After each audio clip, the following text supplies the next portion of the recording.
your perspective on why mental health awareness is crucial, especially in today's society? Yeah, I think that's a question that I think a majority of people could even agree upon on, no matter where you're coming from in a sense. Because mental health is really something that you can't graduate from. You can't leave at home while you're on vacation with your kids, your partner, whatever. You take it with you.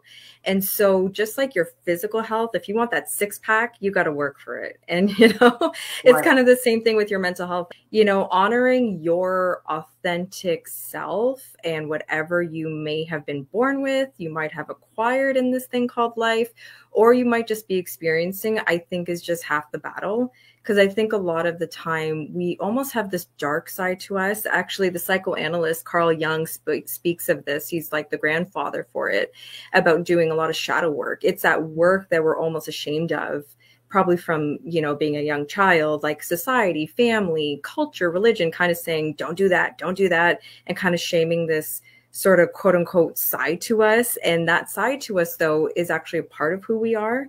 And the more we suppress it, the more it comes out in different ways that makes us, either really anxious or avoidant and all these other, perspectives. So I think it's just really good to accept who you are to its fullest degree and, just put everything else aside, because I think that's when you start to attract what is meant for you in life, and also start to deject what's no longer meant for you. Oh my gosh, that is like, I am so there with you. Definitely been there. It's been a journey. I think, like growing up, there wasn't a lot of emphasis on like mental health in my family, unfortunately. So it was definitely something I had to learn to adopt and kind of grow into as I became an adult. I feel like it's always been super important, but I feel like, with the influx of social media and having access to the internet, people have been able to really, start making that more important in their lives. I think it's a lot of stigma, around mental health, unfortunately. So I am right there with you, sister. Yeah. I think, yeah, I'm right there with you too. And I think too, and I don't know, and maybe this could be debatable, but even with the stigma, at least in North America, I'll speak broadly here. This is not for everybody, but I do think the stigma is being reduced in comparison to, like, let's say 5-10 years ago. But with that being said, like Nikki, you made such a good point about social media. It's actually becoming so much more apparent how our responsibilities have to shift with the algorithms that we expose ourselves to. Ooh, so, yes. Right?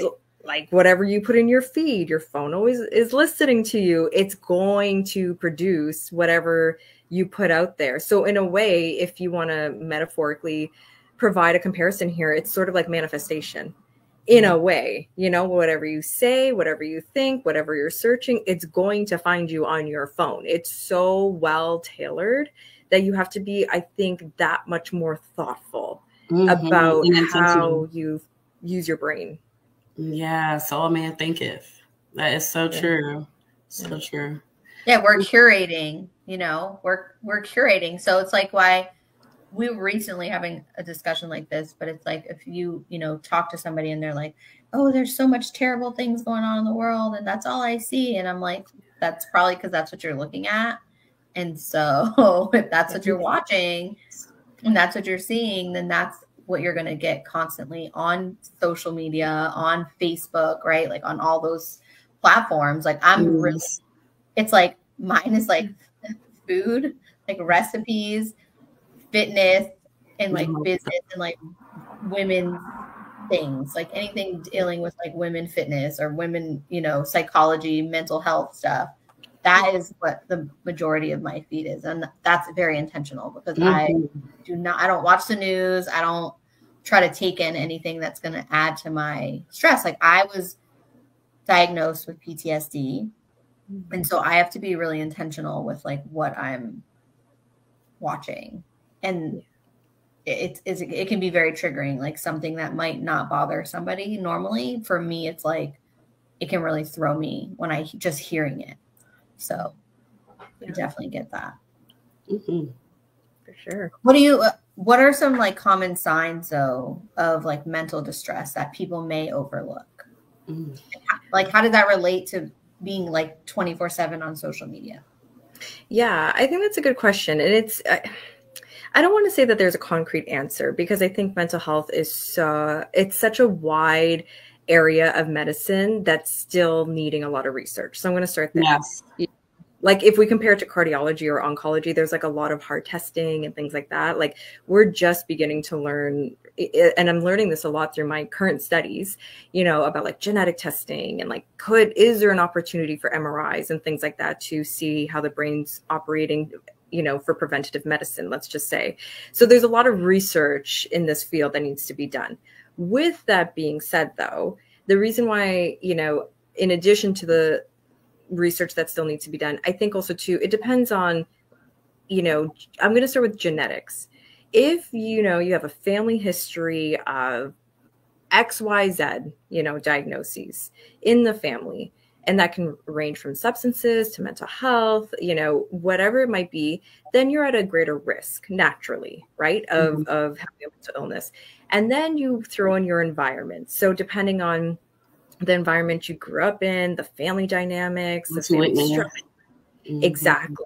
And then you throw in politics and religion and culture and all these sorts of things. It helps to also shape that, our system. And so in our mental health and its capacity. So when you pair those, plus then our life experiences, like Courtney even just said, and so courageously sharing that she has PTSD, that comes with exposure, right? Yeah. Of that's happened in her life that has internalized as PTSD. So those three components really already position us as being vulnerable. And we're living in a society right now where it's like be vulnerable, but then also be hyper independent. And so to be vulnerable, I find that, and even talking to some of my friends and things like that, like even at a very like natural, non-clinical level, people are kind of finding their vulnerability in the posts that they're looking at, but the vulnerability is actually a comparison that they often do, or being hyper positive, like you got to almost find that balance a bit in order to not just feed yourself with goodness, and you might also just be revalidating your own toxic traits sometimes, because life is about growing and learning and all these sorts of things. But then it does place a higher level of responsibility that I don't think that we've been taught how to use on these tools. I think it's just like a free-for-all. Like, okay, great, go for it. And, where our vision is just so powerful. It's the first thing that makes a judgment with less than 2 seconds to go, And that actually came from a Yale study that I spoke about in my TEDx. And, depending on the post, you judge it so quickly for how attractive it is, how trustworthy it is, how competent you think it is. And so when you pair our vulnerability to our own senses, plus those other factors I just said earlier, it's almost like social media is fantastic, but you must outline boundaries with it, I'll say, because without that, you're already so vulnerable to the amount of content out there. And if you don't kind of have an algorithm that you can tolerate, you're going to cause yourself more pain than you expect. And I was reading a study, I think just a couple of years ago, actually. So maybe the data has changed, but they said that a person that their typical lifespan that where they would endure amount of pain in a lifetime is what we get on a daily basis now because of social media. Oh my goodness. Yeah. Wow. And oh man, that is crazy.